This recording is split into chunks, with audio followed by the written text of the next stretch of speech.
Good morning and welcome to Ask Mason. This is my program that we do every couple weeks just to talk about different issues or different topics that are going on with the city. We always want to be very, very transparent in everything that we do. We've tried to always do that. I am delighted today to have our newest commissioner on, Commissioner Cheryl Patterson. Cheryl, welcome. I'm so glad that you're here, now representing Ward 1. Right? Correct. So has agreed to come on and just talk to me a little bit.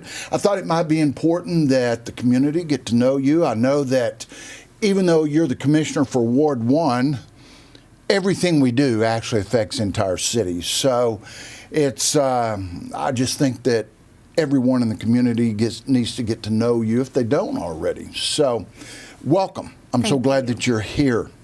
I wanted to ask you a couple things, and the first thing that come to mind is whenever we were having a lot of challenges, a lot of turmoil in our commission meetings, had a recall, and it's tough for people to step up anytime and run for office. I was reading in the paper this morning that statewide, the fewest number of candidates filed since 2012, I believe, across our entire state. So people don't normally do that. You stepped up at a very difficult time. Well, why did you decide to do that? What was your thought process on that? Well, to be honest, I've been waiting my turn. Thought about running a couple of different times, and there were very qualified candidates that had already thrown their names in. So I just stepped back and waited. And with everything that was going on and all the chaos at the city council meetings, I've always been kind of a peacemaker. And so I just felt like this would be a good time for me to step up. In my personal life, the timing was good, and so I knew there was going to be another candidate, and I just thought this was just the perfect timing for me. So tell me, first time ever campaigning, right? Or for yourself? For myself, yes. Now, your husband, Wade, right, in all transparency, has been, how many years was Wade the county assessor? 20-something. I kind of lost count. He actually never had to campaign. The first time he was appointed, and then he was never opposed after that. But we helped other people campaign. Okay. And that is a totally different ballgame than when you're the immersed candidate. in the whole campaign. Yeah. I know that you had a philosophy during this to not go negative. Correct. Right? And you want to speak to that a little bit? Why? Because it's challenging not to, especially when other people are coming out. And really, what I found anytime you run is people can just say anything they want to say. And even though you know that there's no validity to that a lot of times, it can still be kind of hurtful. So tell me why you decided to do that and how you managed to do that all the way through. Because you run a very, very good campaign, by the way. Well, thank you. First of all, if part of the reason that I'm running is because there's a lot of negativity and chaos, I certainly didn't want to add to that. And so when I decided I was going to run, I invited my opponent to lunch, and we talked about it, and we both agreed not to go negative. And I think we both held up to our end of the bargain. So we came out of this still being friends, and I think that's important to set an example that you can be of different mind, different philosophies, and still get along. So I think that was important for us to be able to show that. Well, you did a good job on that campaign. I must say, I was very, very proud of the way that you managed that, the way you handled yourself during that campaign. Thank you. So you had your first commission meeting here a week ago, right? Right. And I look back at that agenda. There were some challenging issues on there. We also had an executive session. I mean, there was a lot of stuff going on that night. I don't think we got out of there till, was it 9, 10 o'clock, something yeah. like that. At least 9 o'clock. I think I pulled into the drive about 9:30. So, very long day from 5 o'clock to 9:30. But how was that? How was the first meeting, and what'd that feel like for the first time getting up there in front of everybody? Well, it was exciting to be a part of that, and I look forward to just being in on those decisions, trying to do the best we can for Enid.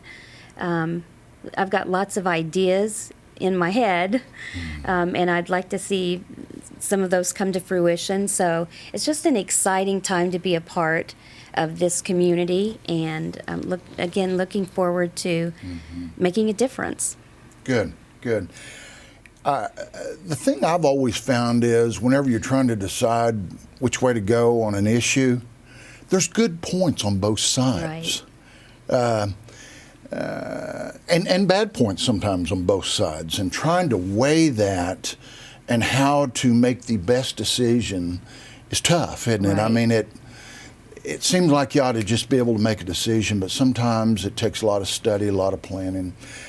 Which kind of leads in my next question. Did you realize there would be so much study ahead of time on that? I did, just because I was on the school board Yes. for 4.5 years, and so I never wanted to go into a meeting not being knowledgeable about both sides of things. So again, some of the issues that we were dealing with on Tuesday night, getting with the people that are involved in that is so important. Hearing both sides of the stories, knowing that when the decision is made, one group's going to walk away disappointed and one group's going to walk away happy. So you go into it trying to find a way to compromise so that everybody can come out feeling okay about it. I'm going to steal something from my husband. One of his thoughts was, I'm going to be an equal opportunity offender because you're always going to have somebody that's going to be offended by your decision. So hate to look at it that way, but that's the honest truth, is that you can't please everyone. Right. And I think a lot of times people don't realize how much study goes into it. So many times people try to make decisions solely on emotion. You know, that'll get you in trouble every time. Right. You know, fortunately, we have great staff at the city that prepares a lot of study, a lot of information for us to go through, and they always do an amazing job. So that's good. One other thing I wanted to ask you is, you mentioned, you kind of alluded to it a while ago, that there's a lot of things that you want to do. You know, can you talk to a few of those? I talked to one of our engineers the other day. We have 150 projects going on right now that our engineers are working on. Now, that's anything from large projects to repairing an intersection, right? Sure. But it all takes a lot of work, a lot of time, and a lot of dollars. Right. So there are so many things going on. Sometimes I make a list whenever I'm asked to go speak somewhere and just try to pick two of those issues, because any one of those topics we could just talk about for a long, long time. And I try to move those topics around. But what's on your heart? What do you see in Enid that you would like to have an impact on? Sure. Well, there's several areas, but one of them that just kind of came to light recently, one of our military facilities here in town, I think it was the American Legion, had an article on Facebook where they're trying to redo their facility because it's falling apart. And that is so sad to me. And there's a lot of, like, the VFWs, the American Legion buildings, those kind of facilities are falling into disrepair. And to me, that should be one of the bright spots for our military members, is that when they retire or even during active duty, they have a place to go and socialize. And as a city, I think we should be honoring them for their service. So that is kind of one of those new ideas that I'd like to pursue a little bit. Is there a way to make a combined military facility? Because we have all these different places, and I've seen this in other communities too, and in all those communities, the ceilings are falling in, water drips on the floor, and that kind of stuff. So could we combine that and make a nice showcase facility for the military families and folks to get together? Okay. So, Okay. Anything else? Infrastructure, which I know is so expensive these days. My parents are older, and I know that they have a hard time driving in Enid because the lines on the road are not clearly marked. Now, I know the state just came through and did Highway 81 and Highway 412, and it looks so much better. But, maybe on some of the side roads, we need to do a little bit better job of painting the stripes. Yeah. Because it not only is it helpful for them, but safety-wise, it makes us all safer to drive. So. And we do have a striping machine. They have to wait for it to get to a certain temperature, then they'll start putting that paint down if they haven't already. But they work on all the east-west streets, and then they'll work on the north side streets. I don't know how many gallons of paint they go through, but it's a process. When you start doing those street by street, we have a lot of streets. Right. It's just amazing how large Enid is sometimes when you start driving across from one side to the other. So. Well, I can tell you, I can verify that just from the streets I walked in Ward 1. Yeah. There's a lot of them. A lot of them, isn't there? Well, Commissioner, I just want you to know we're happy you're on board. I think that you're going to bring a lot of calmness. I think you're going to bring a lot of wisdom to that seat, and I am just looking forward to working with you. I know your heart's in it. I was so impressed the other night, Tuesday night. Sometimes I will tell you, whenever I started as Ward 6 Commissioner, I was afraid to open my mouth for fear of saying something wrong. You jumped right in, and I appreciate that. And that's what the people of Ward 1 expect, and I think that's what Enid expects, is for us to be engaged, understand the topics, and try to make a difference. So I think you're going to do that. I think you're going to do it very, very well. Thank you for being here today. Thanks for telling us a little bit about yourself and why you got involved, and anything you want to say to close out? No, just if you have ideas, my phone number, I believe, is on the website, my email address. So please reach out to me and just let me know what you're thinking you need for your area, and I'll be glad to come out and take a look. Perfect. All right. Well, thank you for being here today.